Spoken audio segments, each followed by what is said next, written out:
ശ്രീ ശ്രീ ജിതിൻ ദേവ്, എന്തുകൊണ്ട് കൃത്യസമയത്ത് പറഞ്ഞില്ല? അങ്ങനെ പറയാതെ ഇതെല്ലാം കഴിഞ്ഞതിന് ശേഷം പറഞ്ഞ് ഭീഷണിപ്പെടുത്തണ്ട എന്ന് പറയുന്നത് അതാണോ അതിൻ്റെ ഒരു ഭാഷ? അതിനുള്ള ഉത്തരം ശ്രീ എ സമ്പത്തും വസന്തും പറയുന്നു, അക്കമിട്ട് പറയുന്നു. അങ്ങനെ ചോദിച്ച സമയങ്ങളിൽ എന്ത് നിലപാട് തെരഞ്ഞെടുപ്പ് കമ്മീഷൻ എടുത്തു എന്നുള്ളത് 9 ദിവസത്തിന് ശേഷം പറയുന്ന മറുപടി കൃത്യമായി ഈ ഉന്നയിച്ച ആരോപണങ്ങൾക്ക് തെളിവുകൾ നിരത്തിക്കൊണ്ടാകേണ്ടതായിരുന്നു. ഇതാകപ്പാടെ ഇതിനകത്ത് പറഞ്ഞിരിക്കുന്ന കാര്യം ഏതെങ്കിലും ഒറ്റ ഒരു വിഷയമാണ് പറഞ്ഞിരിക്കുന്നത്. ഒരു ശകുൻ റാണിയുടെ വിഷയം മാത്രം എടുത്തുകൊണ്ടാണ് പറഞ്ഞത്. അപ്പോഴും കിടക്കുന്നു 33,692 അതുപോലെയുള്ള കേസുകൾ, 40,009 അല്ല 4,09,000 വ്യാജ അഡ്രസ്സുകൾ. ഇതിനൊന്നും ഉത്തരമില്ല. മറുപടി കൊടുക്കേണ്ടിരുന്നത് ഡാറ്റ വെച്ചിട്ടായിരുന്നു. അതാണ് കോൺഗ്രസ് ചെയ്തത്, അതാണ് രാഹുൽ ഗാന്ധി ചെയ്തത്. ആ തരത്തിലായിരുന്നു മറുപടി കൊടുക്കേണ്ടത്. ഒരു രാജ്യം ആഗ്രഹിക്കുന്നത് ആ വിശ്വാസം തിരിച്ചു പിടിക്കുന്ന തരത്തിലുള്ള കൃത്യമായിട്ടുള്ള നിലപാടുണ്ടാകണമെന്നുള്ളതാണ്. ആ നിലപാട് ഇലക്ഷൻ കമ്മീഷൻ എടുത്തു എന്ന് BJP കരുതുന്നത് എന്തുകൊണ്ടായിരിക്കും? ഏതാണ്ട് 24 മിനിറ്റോളം ഞാൻ ശ്രീ വസന്തിന്റെയും സമ്പത്ത് സാറിന്റെയും പ്രഭാഷണം കേട്ടുകൊണ്ടിരുന്നത്. അതുകൊണ്ട് എനിക്ക് ഈ രണ്ടുപേർക്കും മറുപടി പറയാനുള്ള സമയമാണ്. കരണവതി ഞാൻ ആദ്യം തന്നെ അഭ്യർത്ഥിക്കുകയാണ്. നോക്കൂ, രാഹുൽ ഗാന്ധിക്ക് ഏത് കാര്യത്തിലാണ് ഇലക്ഷൻ കമ്മീഷൻ മറുപടി കൊടുക്കേണ്ടുന്നത്? ഇപ്പം ഞാൻ ബാംഗ്ലൂർ സെൻട്രൽ ഈ ആരോപണം വന്ന ഒരു സാധനം ഓപ്പറേഷൻ മഹാദേവപുര എന്ന പേരിൽ രാഹുൽ ഗാന്ധി അവിടെ വലിയ പ്രസന്റേഷൻ നടത്തിയത്. അതിനെ സംബന്ധിച്ചുള്ള അവിടുത്തെ മണ്ഡലങ്ങളുടെ കണക്കും അവിടുത്തെ BJPയുടെ മണ്ഡലങ്ങൾ, BJP ലീഡ് ചെയ്ത മണ്ഡലങ്ങളെ സംബന്ധിച്ചൊക്കെ അവിടെ കൃത്യമായ ഡേറ്റ വന്ന് രാഹുൽ ഗാന്ധി പറഞ്ഞത് തെറ്റാണെന്നുള്ളത് പുറത്തു വരും. ഞാൻ അതിനെ കുറച്ച് കൂടുതൽ പോകുന്നില്ല. പക്ഷെ വേറെ കാര്യം ഞാൻ സൂചിപ്പിക്കാം. ഇന്ന് രാഹുൽ ഗാന്ധി ഒരു സ്റ്റേറ്റ്മെന്റ് പറഞ്ഞിട്ടുണ്ട്. മഹാരാഷ്ട്രയില് അനധികൃതമായി 1 കോടി വോട്ട് ചേർത്തിട്ടുണ്ടെന്ന് ഇന്ന് ബീഹാറിൽ അദ്ദേഹം പറഞ്ഞ സ്റ്റേറ്റ്മെന്റ് ആണ്. ഈ 2025 ഫെബ്രുവരി മാസം 3-ാം തീയതി രാഹുൽ ഗാന്ധിയുടെ സ്റ്റേറ്റ്മെന്റ് മഹാരാഷ്ട്രയിൽ 70 ലക്ഷം അനധികൃത വോട്ടർമാരുണ്ട്. ഫെബ്രുവരി മാസം 7-ാം തീയതി രാഹുൽ ഗാന്ധിയുടെ സ്റ്റേറ്റ്മെന്റ് 39 ലക്ഷം അനധികൃത വോട്ടർമാരുണ്ട് മഹാരാഷ്ട്രയിൽ. ഫെബ്രുവരി മാസം 17-ാം തീയതി രാഹുൽ ഗാന്ധിയുടെ സ്റ്റേറ്റ്മെന്റ് 40 ലക്ഷം അനധികൃത വോട്ടർമാരുണ്ട് മഹാരാഷ്ട്രയിൽ. ആഗസ്റ്റ് മാസം 17 ആയപ്പോ അത് 1 കോടിയായി മാറി. ഇങ്ങനെ ക്രെഡിബിലിറ്റി ഇല്ലാത്ത ഒരു നേതാവിന് എന്ത് മറുപടിയാണ് കൊടുക്കേണ്ടത്? ഒന്ന്.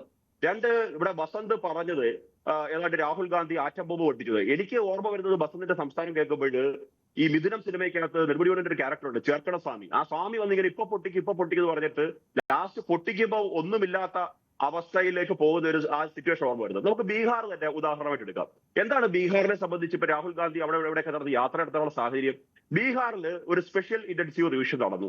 ഏതാണ്ട് ജൂൺ മാസത്തിൽ ആരംഭിച്ച ആ പരിപാടി 7,93,00,000 7.93 കോടി വോട്ടർമാർക്ക് ആ ബീഹാറില് അവരെ നേരിട്ട് കണ്ട് അവരുടെയൊക്കെ വീടുകളിൽ പോയി എന്യൂമറേറ്റേഴ്സ് അവർക്ക് ഫോറം കൊടുത്തു. നിങ്ങളുടെ ആധികാരികത ഉറപ്പുവരുത്തണമെന്ന് പറഞ്ഞു. അതിനകത്ത് 7.24 കോടി പേർ, അതായത് 91.7%, ഈ പെർസെന്റേജ് കണക്ക് പറയുമ്പോൾ സമ്പത്സാറിന് ദേഷ്യം വരുന്നുണ്ടാകും. പക്ഷെ 91.7% ആൾക്കാർ അതിന് മറുപടി കൊടുത്തു, രേഖകൾ കൊടുത്തു. ഞങ്ങൾ ഔദ്യോഗികമായി അല്ലെങ്കിൽ ഞങ്ങൾ വോട്ടർ പട്ടികയിൽ പേര് ഉൾപ്പെടുന്ന ആൾക്കാരാണോ എന്നുള്ള തരത്തിൽ മറുപടി കൊടുത്തു. ആ പ്രോസസ്സ് നടത്തിയത് BJP ഏകോക്ഷമായിട്ടല്ല മാഡം. ആ പ്രോസസ്സ് നടത്തിയത് 98,498 ബൂത്ത് ലെവൽ ഓഫീസർമാർ, 1,54,977 രാഷ്ട്രീയ പാർട്ടികളുടെ പ്രതിനിധികൾ, DLA-മാർ. അപ്പോൾ നിങ്ങൾ ചോദിക്കും, ഈ 1,56,000 മൊത്തം BJP ആണോ? അല്ല മാഡം. 72,361 പേർ ഈ പ്രതിപക്ഷത്തു നിന്നുള്ള BLA-മാരാണ്. പ്രതിപക്ഷ പാർട്ടികൾ RJD, അതേപോലെ തന്നെ കോൺഗ്രസ്, CPM ഉണ്ട് കേട്ടോ. CPM-ന് 76 പേര്, CPIM-ൽ 233 പേര്, BSPക്ക് 26 പേര്. 82,000-ഓളം ആൾക്കാരാണ് ഭരണകക്ഷികളിൽ നിന്നുള്ള, അതായത് BJPയും JDU-നും ഒക്കെ ഉള്ളത്. ഇങ്ങനെ എല്ലാ രാഷ്ട്രീയ പാർട്ടികളുടെയും പൂർണ്ണമായ പിന്തുണയോടെ, അതായത് BLA-മാരെ നിയമിച്ചുകൊണ്ട് 4 ലക്ഷത്തോളം വോളണ്ടിയർമാരുടെ സഹായത്തോടാണ് ഈ പറഞ്ഞ പ്രോസസ് ജൂൺ മാസം 1-ാം തീയതി മുതൽ തെരഞ്ഞെടുപ്പ് കമ്മീഷൻ ആരംഭിച്ചത്. എല്ലാ സ്ഥലങ്ങളിലും ഓഗസ്റ്റ് മാസം 1-ാം തീയതി കരട് പട്ടിക പ്രസിദ്ധീകരിച്ചു. ആ കരട് പട്ടികയിൽ ആക്ഷേപം ഉന്നയിക്കാൻ അവസരം കൊടുത്തു. 28,370 പരാതികൾ വന്നു. ആ പരാതികളൊന്നും രാഷ്ട്രീയ പാർട്ടികളുടെ ഭാഗത്തു നിന്നല്ല. ആ പരാതികളെല്ലാം വ്യക്തിപരമായി വോട്ടർമാർ കൊടുത്തതാണ്. അതെല്ലാം ഇലക്ഷൻ കമ്മീഷൻ പരിശോധിച്ചു. 38 ജില്ലകളിലെ പാർട്ടി ജില്ലാ പ്രസിഡന്റുമാർക്ക്, BJPക്ക് മാത്രമല്ല, അവിടെ CPM-ന് എല്ലാ സ്ഥലത്തും ജില്ലാ കമ്മിറ്റി ഉണ്ടോ എന്ന് എനിക്കറിയില്ല, പക്ഷേ കോൺഗ്രസിനുണ്ടോ എന്ന് എനിക്കും അറിയില്ല, പക്ഷേ അവരുടെ സഖ്യകക്ഷി RJDക്ക് ഉണ്ട്. എല്ലാ ജില്ലാ പ്രസിഡന്റുമാർക്ക് അല്ലെങ്കിൽ കോൺഗ്രസ് പാർട്ടിക്ക് എല്ലാവർക്കും കരട് പട്ടികയുടെ ഡ്രാഫ്റ്റ് കോപ്പി കൊടുത്തു. ഇലക്ഷൻ കമ്മീഷൻ പരിശോധിക്കാൻ പറഞ്ഞു. ഈ പരിശോധനകൾക്കും കൂട്ടിച്ചേർക്കലിനും ശേഷം മാത്രം സെപ്റ്റംബർ മാസം 1-ാം തീയതി വരെ സമയമുണ്ട്. സെപ്റ്റംബർ മാസം 30-ാം തീയതി മാത്രമാണ് പട്ടിക പ്രസിദ്ധീകരിക്കാൻ പോകുന്നത്. ഇതൊരു വലിയ പ്രോസസ്സാണ്. എത്രയോ ജനങ്ങളുടെ പങ്കാളിത്തം കൊണ്ട്, എത്രയോ ഉദ്യോഗസ്ഥരുടെ പങ്കാളിത്തം കൊണ്ട് നടപ്പിലാക്കുന്ന ഒരു പ്രോസസ്സിനെ ഇങ്ങനെ ഇകഴ്ത്തി കാട്ടാനാണ് ശ്രമിക്കുന്നത്. ഞാൻ ശ്രീ വസന്തിനോട് ഒരു കാര്യം സൂചിപ്പിക്കാൻ ആഗ്രഹിക്കുന്നു. ഞങ്ങളല്ല ഇലക്ഷൻ കമ്മീഷന്, ഞാൻ ഇലക്ഷൻ കമ്മീഷനെ ന്യായീകരിക്കില്ല. ഇലക്ഷൻ കമ്മീഷനോ BJP അല്ല പറഞ്ഞത് ഡിജിറ്റൽ ഫോർമാറ്റ് കൊടുക്കാൻ പറ്റുന്നത്. നിങ്ങളുടെ മധ്യപ്രദേശിലെ മുൻ എന്താ പറയുക, അവിടുത്തെ പ്രസിഡന്റ് അല്ലെങ്കിൽ നിങ്ങളുടെ പഴയ മുഖ്യമന്ത്രി കമൽനാഥ് ഇലക്ഷൻ കമ്മീഷനെതിരെ 2018 സുപ്രീം കോടതിയിൽ പോയിട്ടുണ്ട്. എന്താ പറഞ്ഞത് അറിയാമോ? 60 ലക്ഷത്തോളം അനധികൃത വോട്ടർമാർ മധ്യപ്രദേശിൽ വോട്ടർ പട്ടികയുണ്ട്. അത് ഞങ്ങളുടെ ഇന്റേണൽ സർവേയിൽ ഞങ്ങൾ കണ്ടുപിടിച്ചു.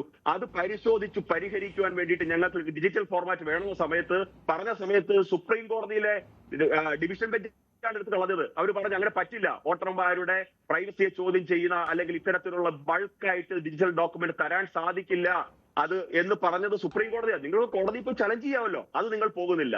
ഇവിടെ രാഹുൽ ഗാന്ധി എവിടെയൊക്കെ നടന്നോ വെറുതെ എന്തെങ്കിലുമൊക്കെ പറയുകയാണ്. ഇപ്പൊ ബീഹാർ ഇലക്ഷൻ ആയതുകൊണ്ട് അദ്ദേഹത്തിന് എന്തെങ്കിലുമൊക്കെ പറഞ്ഞ് കോൺഗ്രസ് പ്രവർത്തകരെ ഒന്ന് ഉജ്ജീവിപ്പിച്ച് നിർത്തണം.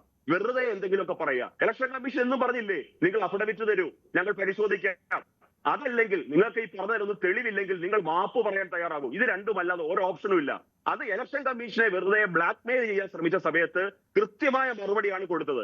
അതേപോലെ തന്നെ ഇവിടെ ശ്രീ സമ്പത്ത് സാർ ഒരു കാര്യം സൂചിപ്പിക്കുന്നുണ്ടായിരുന്നു, ഇലക്ഷൻ കമ്മീഷന്റെ അധികാരത്തെ സംബന്ധിച്ച് ആർട്ടിക്കിൾ 324 സംബന്ധിച്ച്. സാർ, ഞാൻ അങ്ങേ പീപ്പിൾസ് റെപ്രസെന്റേഷൻ ആക്ട് കൂടെ അങ്ങേ ഓർമ്മപ്പെടുത്താൻ ആഗ്രഹിക്കുകയാണ്. സെക്ഷൻ 21 പ്രകാരം വോട്ടർ പട്ടിക തയ്യാറാക്കാനും പരിഷ്കരിക്കാനും കൈകാര്യം ചെയ്യാനും പൂർണ്ണമായ അവകാശം ഇലക്ഷൻ കമ്മീഷനുള്ളതാണ്. അത് ഇലക്ഷൻ കമ്മീഷൻ നിക്ഷിപ്തമാണ്.